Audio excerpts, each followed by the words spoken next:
So micro investing platforms are considered managed funds usually. So things like Pearl Micro, Raise, and Spaceship. So they're managed funds. Even if you didn't buy or sell anything that year, you may still have received distributions. And these include your share of the fund's income or capital gains.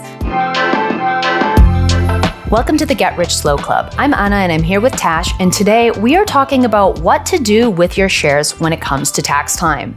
Before we get started, we always share our money wins or losses. Tash, what's yours? I left my Kobo in Bali. Oh no. Accidentally. I think the universe was telling me to buy another Kindle, but I did not buy another Kindle. They offered to post it for me, but it was going to be like $80 something, which feels like a lot. But luckily I posted about it on Instagram and I semi-complained and shared the dilemma, and lots of people offered to bring it back from Bali for me. So one of my friends is actually going, so they have got it for me and I will get it from them the next time they're in Melbourne. So oh, how sweet. Money win not paying $90 or $80 to $90 to have it shipped back to Australia. So how did you read while you were lost, or while your Kobo was lost? I bought some real books, and I also have an old Kindle. I don't love it because the battery dies really quickly. Like I've had it for, I feel like it's been like 10 years or something. So it's not ideal. It's got like the micro USB chargers. Every time I charge it, I have to go find the little micro USB again. It's just like not part of my charging ecosystem. I have that one too. Yeah, the battery doesn't die very quickly on mine. So I'm pretty happy about that. But yeah, I think it's been well used. Fair enough. Time for upgrade. But I also don't need like 3 of them. I do want a new Kindle because I like the Kindle ecosystem a bit more, I've decided, over Kobo. There's a few issues with my Kobo I don't like it randomly will open up to a different page, which I don't enjoy, and you have to like go find where you're reading from. Yeah, not a fan. But it does have like a better like user experience, I guess, in terms of like the pages turn nicer. Do you find on your Kindle, like when you're reading for a while, you can kind of start seeing like the different characters coming through? Like it doesn't refresh and it's not as crisp anymore? No, not on my end. I don't know. Okay. Not really. What I do love though about reading, using a Kindle over a book is just that sometimes you come across a word that you don't know the actual definition, and just being able to click on it and get the definition right away. Do you ever use that function? No, I should. I Google a lot of stuff when I read books, but my favorite thing about Kindle is like not having the light, so I can read late at night and not have to have the light on. Agreed. There's so many like positives. I read a lot of academic books, and sometimes I'm like, oh, I love this word. I don't like know the like actual definition, so I'm going to look it up quickly. Awesome. Reading more. Great. What's your money win or loss? My money win is just taking my kiddo out on a date. So it's school holidays and we had some one-on-one time, and my kid's always like, why don't we go to a cafe? And I realized like we always eat at home. We never really go to the cafe. So it was just so nice to go and get a baby chino, have a coffee, have some food, and actually just have a conversation. Like we did a lot of I Spy, but it was one of those moments where you're just like, yeah, doing something that's novel for my kid, which isn't novel for me, is just such a great way to connect, have some one-on-one time, have some good food. So it was like such a good use of spending money and time. I love that. I sometimes forget how nice it is to just sit at a cafe as well. And I've been working from home a lot. We've been trying to go a little bit more, and it's so lovely. Like, of course, it costs money, but it's nice to like be in the real world and saying hello to the person making your coffee and like having those little interactions that you kind of miss when you're at home. Yeah, it's just being meaningful and intentional about how you're going to spend your money. That's really what it comes down to. Now for a way more fun topic, what to do with your shares at tax time. Have you done your tax this year yet? I haven't yet. I got an email from my accountant. I had an accountant a few years back, and I've just been going to that same accountant, which has been really fantastic. Now, a lot of people get stressed because they don't know what to do around tax time. What do you do if you bought some shares? What about your dividends? What if you sold some shares? So we're going to go through all of that today. It's definitely a good reminder, if you haven't done your tax already, to wait until a lot of the information gets pre-filled. I know a lot of people want to rush to get their tax return straight away, but I know you probably wait. I definitely wait a few months as well, because it's a lot easier when everything, or as much as possible, is pre-filled for you on the ATO. Yeah, that's the great thing about doing your taxes in Australia. A lot of that stuff gets pre-filled. So like Tash said, usually that stuff comes out at the end of August.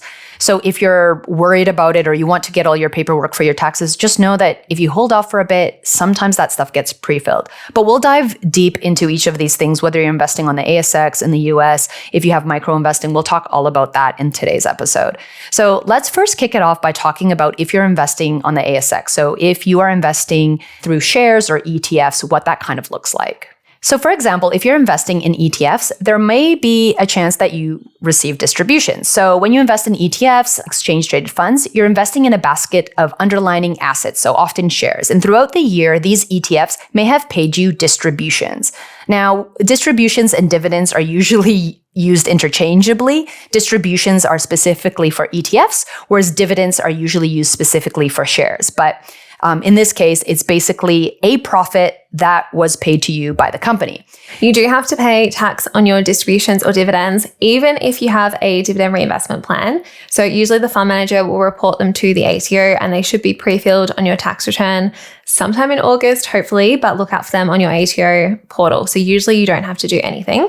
But if it's not pre-filled, you can use something called an AMMA statement. So that's the annual tax statement for managed funds, which the ETF provider will give to you. These are often sent via the share registry. So Computershare or Link Market, our favorite places in the world, lots more paperwork. But my recommendation is to just wait. Unless you really need to do your tax return for some reason urgently soon, I would just wait a few months. Yeah, and if, for example, you've never signed into your share registry, it's really important to do that. You need to do that so that you can get any kind of digital information from them. So anything that has to do with your dividends or how much you've invested, that all is done through that share registry. So if you don't know, look up the ETF you're invested in and write the word share registry and hopefully it'll pop it up. But they should have sent you a letter directly to your house. So yes, keep a an eye letter out for or that. emails or something like that. Yeah. There's some communication that happened at some point. If you own individual Australian shares, so things like CommBank or BHP directly, the companies may have paid you dividends throughout the year. These are also taxable income and you'll need to report them. Again, the ATO might pre-fill this for you, but it's a good idea to keep your dividend statements handy just in case. I will often just send my statements directly to my accountant so they can double check for me. So these statements show not only the amount you received, but also any franking credits, which may reduce the tax you owe as well. So for the dividends, they become part of your income, but then we also have this wonderful thing called capital gains tax, which is if you sell your shares or ETFs. So if you sold them, you may have a capital gain or a capital loss, which needs to be reported. To figure out your capital gains tax, I just send this to my accountant, but basically you calculate your profit or loss. So the sell price minus the cost base, so what you paid plus brokerage, so the fee you paid to buy or sell it. It's good to keep a record of this. If not, you can go and look at your contract notes. So essentially your transaction history on the platform that you've invested through. Now, the other thing to keep in mind is that if you've had an investment for over 12 months, you may be eligible for the 50% capital gain discount, meaning only half the gain is taxed. But always confirm this with your tax agent. Yes, I think definitely chat to an accountant about this. I feel like that is definitely the easiest in this situation. You've sold something recently that had to pay capital gains tax? Yeah, I did. How did you find that? So this was a few years ago. I bought and sold shares essentially like within the same day. So I had to pay like the full capital gains tax. And the reason for this, because a lot of people are like, why would you do that? Is because I had something that is called options. So essentially I was working at a company that would give you options to buy shares at a specific price.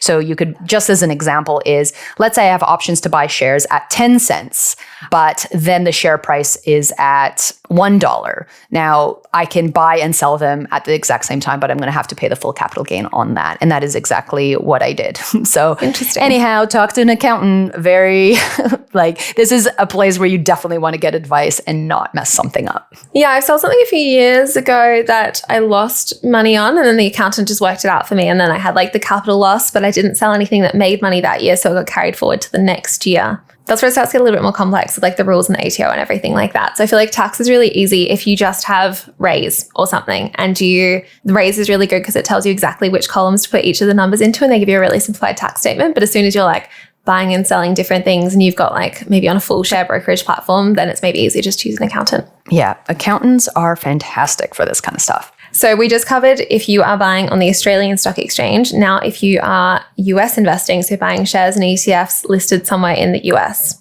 So this is slightly different because here in Australia, we have share registries for our Australian shares and ETFs. And the US doesn't have that. So it works slightly differently. So you can't really look up your dividends in the same kind of way. However, there are some things that you need to be aware of because dividends coming from the US are usually taxed before they reach you. And there's a 15% withholding tax thanks to the US-Australian tax treaty. So you just need to be aware of this ahead of time.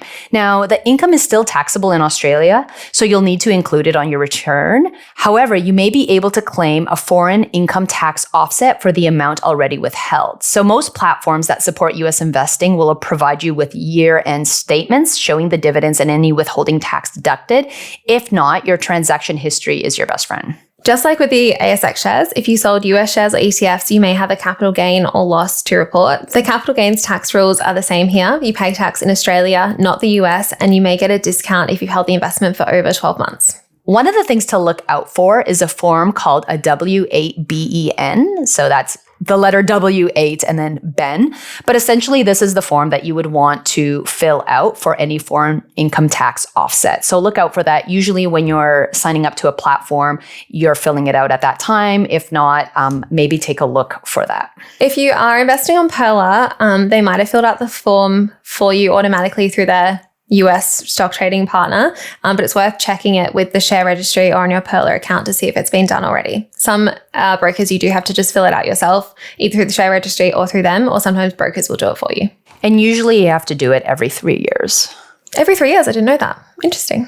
Now on to managed funds. So micro investing platforms are considered managed funds usually. So things like Pearler Micro, Raise, and Spaceship. So they're managed funds. Even if you didn't buy or sell anything that year, you may still have received distributions. And these include your share of the fund's income or capital gains. This info usually comes in the form of that AMMA statement. It's often released later than shares. So sometimes before the 30th of September. If you've sold any units in the fund, there's a separate capital gains tax event that will need to be reported independently from what's on that AMMA statement, but sometimes they might even autofill it for you. Depends on the platform. So this usually comes a bit later because these are managed funds, whereas if you're investing directly through the ASX, those are through the share registry and they come a little bit faster. So if you're trying to do your taxes and you're like, oh, I thought I would get this in August, just be aware, it does take a while. They're usually at the end of September. So just hang tight.